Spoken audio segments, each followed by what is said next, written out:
नमस्कार। आज हम डिस्कस करेंगे गिरिराज पत्रिका। तो ये गिरिराज पत्रिका जो है ये अप्रैल महीने का फर्स्ट पार्ट है। गिरिराज पत्रिका का अप्रैल 2021 का गिरिराज पत्रिका का फर्स्ट पार्ट है। तो जितने भी क्वेश्चन यहाँ से बने हैं उन सभी क्वेश्चंस को हम डिस्कस करेंगे। बाकी जो है पीडीएफ आपको टेलीग्राम पर प्रोवाइड करवा दिया जाएगा। टेलीग्राम का लिंक नीचे डिस्क्रिप्शन बॉक्स में दिया गया है। टेलीग्राम के अलावा आप हमें इंस्टाग्राम, फेसबुक पर भी फॉलो कर सकते हैं। इन सभी का लिंक जो है वो नीचे डिस्क्रिप्शन बॉक्स में दिया गया है। तो चलिए डिस्कस करते हैं आज की वीडियो का फर्स्ट क्वेश्चन। तो सबसे पहला क्वेश्चन देखिए, यहाँ पर पूछा गया है Dhaulasidh hydro project is situated in which district of Himachal Pradesh. जो धौलसिद्ध हाइड्रो प्रोजेक्ट है ये हिमाचल प्रदेश के कौन से जिले में स्थित है? धौलसिद्ध हाइड्रो प्रोजेक्ट कहाँ पर स्थित है? ये हमीरपुर जिले में स्थित है। ऑप्शन सी हमीरपुर जो है वो सही आंसर है। ये न्यूज़ में क्यों था पहले मैं आपको ये बता देता हूँ, फिर उसके बाद बात करते हैं धौलसिद्ध हाइड्रो प्रोजेक्ट की। देखो न्यूज़ में इसलिए था क्योंकि अखबार इस गिरिराज पत्रिका में कहा गया है कि 700 करोड़ रुपए की धौलसिद्ध परियोजना जो बन रही है इससे क्या होगा, इससे विकास को जो है वो प्रगति मिलेगी। ठीक है, तो ये इतना इम्पोर्टेंट नहीं है कि न्यूज़ में क्यों था। अब बात करते हैं धौलसिद्ध परियोजना की। तो ये हमीरपुर में स्थित है। इसकी कैपेसिटी कितनी है? इसकी क्षमता जो है वो है 66 मेगावाट। 66 मेगावाट की ये परियोजना है। और अगर बात करें कि ये कौन सी नदी के ऊपर बनाई जा रही है, तो ये परियोजना जो है ये ब्यास नदी के ऊपर बनाई जा रही है। धौलसिद्ध नाम इसका क्यों पड़ा? तो धौलसिद्ध जो है वो लोकल डाइटी है, वहाँ के लोकल देवता है वहाँ के, तो उन्हीं के नाम पर जो है ये धौलसिद्ध हाइड्रो इलेक्ट्रिक प्रोजेक्ट नाम पड़ा है। तो ये सब आप याद रखिए धौलसिद्ध परियोजना के बारे में। अगला क्वेश्चन देखते हैं हमारे पास क्या दिया गया है। अगला क्वेश्चन दिया गया है Sanskrit university is situated at which place in Himachal Pradesh. तो हिमाचल प्रदेश में संस्कृत विश्वविद्यालय कहाँ पर स्थित है? तो हिमाचल प्रदेश में संस्कृत विश्वविद्यालय है ही नहीं अभी तक। Option D none of this जो है वो सही आंसर है। फिर हमने ये क्वेश्चन डिस्कस क्यों किया? देखो क्वेश्चन इसलिए डिस्कस किया क्योंकि गिरिराज पत्रिका में आया था कि हिमाचल प्रदेश में जो है वो स्थापित होगा संस्कृत विश्वविद्यालय। तो ये बात अभी चली है कि यहाँ पर संस्कृत विश्वविद्यालय जो है वो बनाया जाएगा। जो बन जाएगा, कहाँ पर बनाया जाएगा, तो ये लंबी बात है, परंतु अभी तक यहाँ पर संस्कृत विश्वविद्यालय नहीं है। इस क्वेश्चन को डिस्कस करने के पीछे एक और एम था कि हिमाचल प्रदेश की यूनिवर्सिटीज़ और इम्पोर्टेंट इंस्टीट्यूशन हम जो है यहाँ से डिस्कस कर सकते हैं।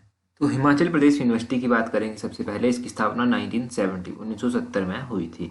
अगर बात करें उसके बाद डॉक्टर वाई.एस. परमार जो यूनिवर्सिटी है उसकी, जो कि सोलन के नौणी में स्थित है, तो उसकी स्थापना 1985 में हुई थी। हिमाचल प्रदेश कृषि विश्वविद्यालय, इसकी स्थापना 1978 में हुई थी। हिमाचल प्रदेश कृषि विश्वविद्यालय को जो है अन्य नाम से जाना जाता है श्रवण कुमार कृषि विश्वविद्यालय पालमपुर के नाम से। अगर केंद्रीय विश्वविद्यालय की बात करें, देखो केंद्रीय विश्वविद्यालय डिस्ट्रिक्ट कांगड़ा में स्थित है। कांगड़ा के धर्मशाला में भी इसकी ब्रांच है। तो 2009 में इसकी स्थापना की गई थी।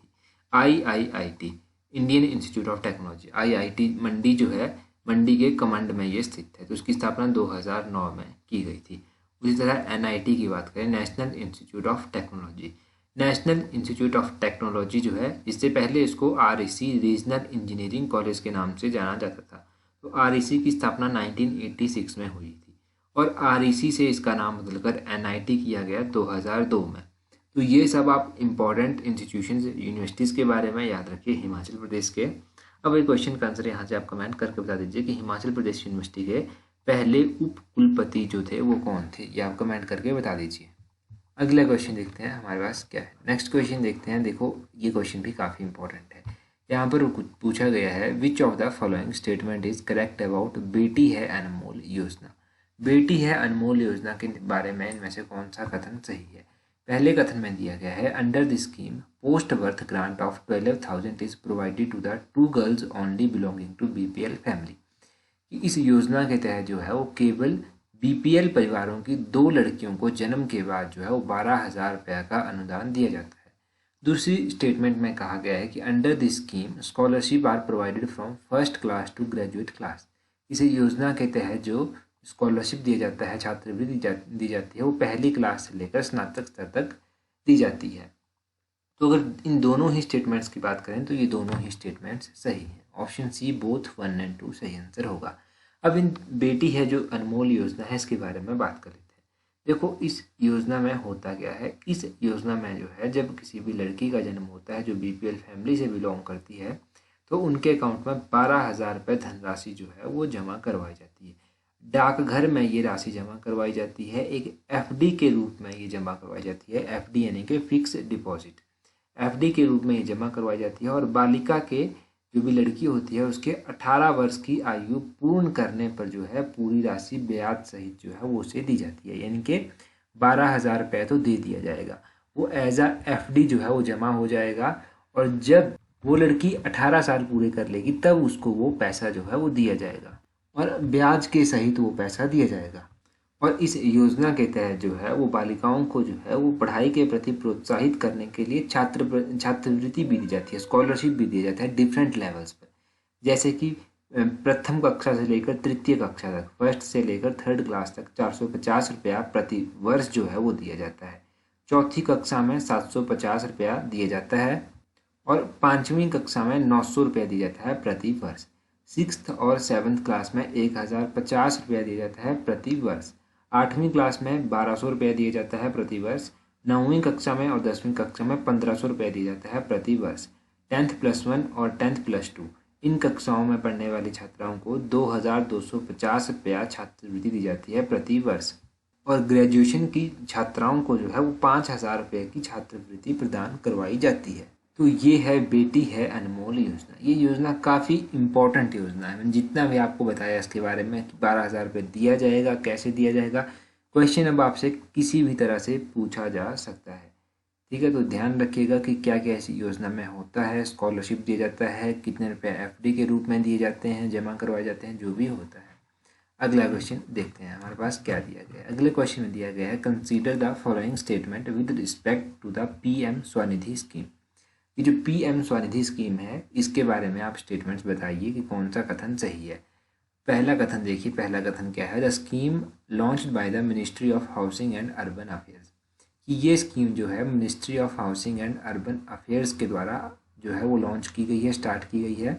दूसरी स्टेटमेंट में कहा गया है, only scheduled commercial banks are allowed to provide loan under this scheme, कि इस योजना के तहत जो है वो केवल अनुसूचित वाणिज्यिक जो बैंक हैं, कुछ शेड्यूल्ड ऐसे बैंक हैं, उन्हीं बैंकों के द्वारा लोन दिया जाता है। तो दूसरी स्टेटमेंट की बात करेंगे और पहली स्टेटमेंट की बात करेंगे। तो पहले तो आप PM स्वनिधि योजना के बारे में जान लीजिए, फिर इन स्टेटमेंट्स के बारे में आपको पता चलेगा।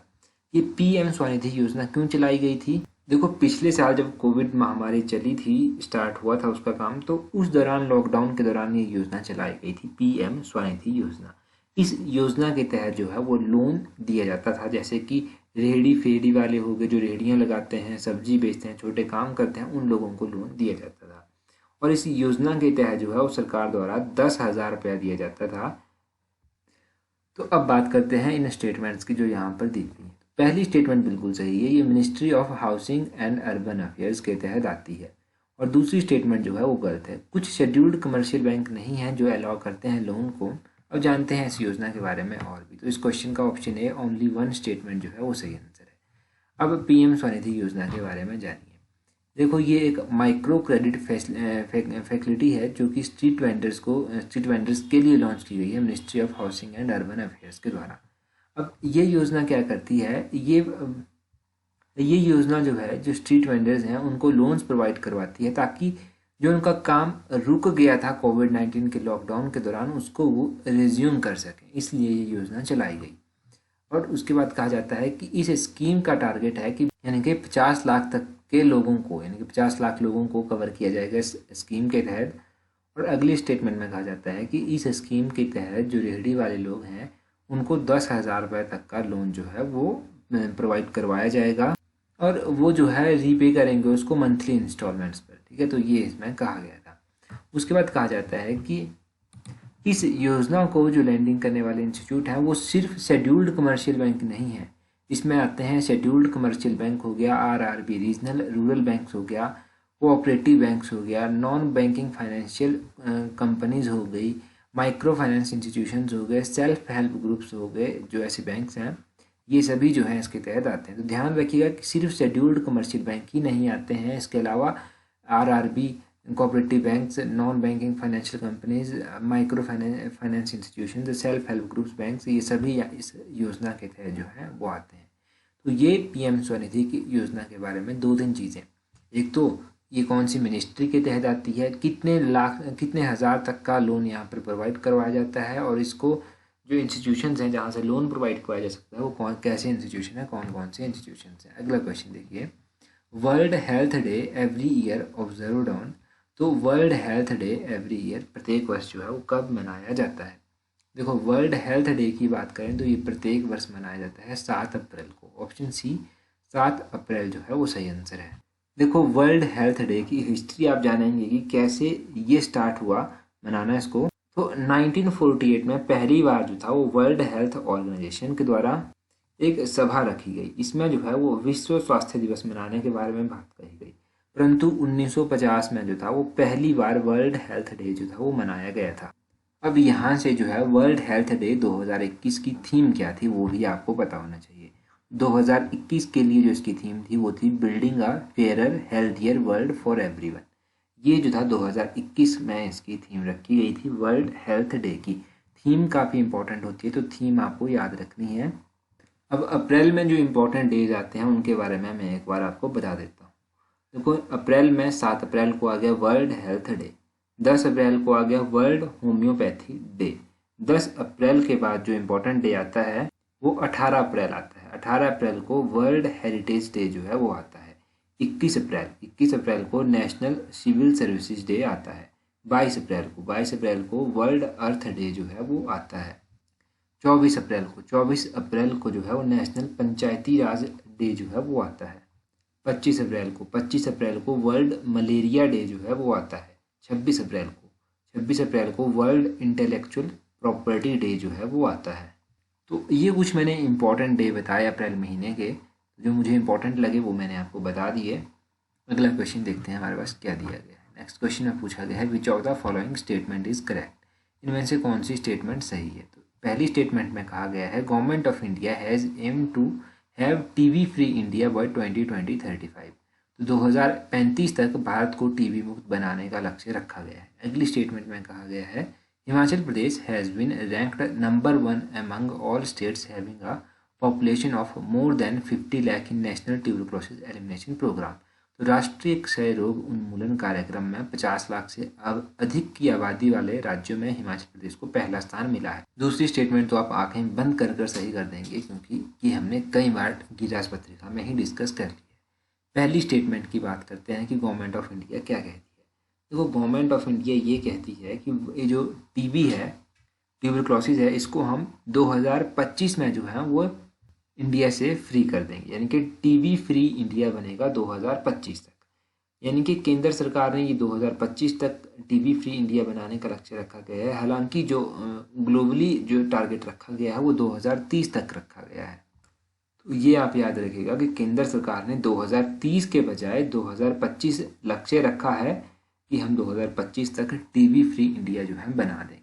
तो पहली स्टेटमेंट तो हो गई आपकी गलत और दूसरी स्टेटमेंट हो गई आपकी सही। तो ओनली 2 स्टेटमेंट आप सही करेंगे। Option B only 2 statement is correct. कुछ और छोटी छोटी बातें मैं आपको बता देता हूँ। तो देखिए जो टीबी रोगी हैं उनके पोषण को बढ़ाने के लिए 1500 रुपया प्रति माह की वित्तीय सहायता भी उन लोगों को दी जाती है।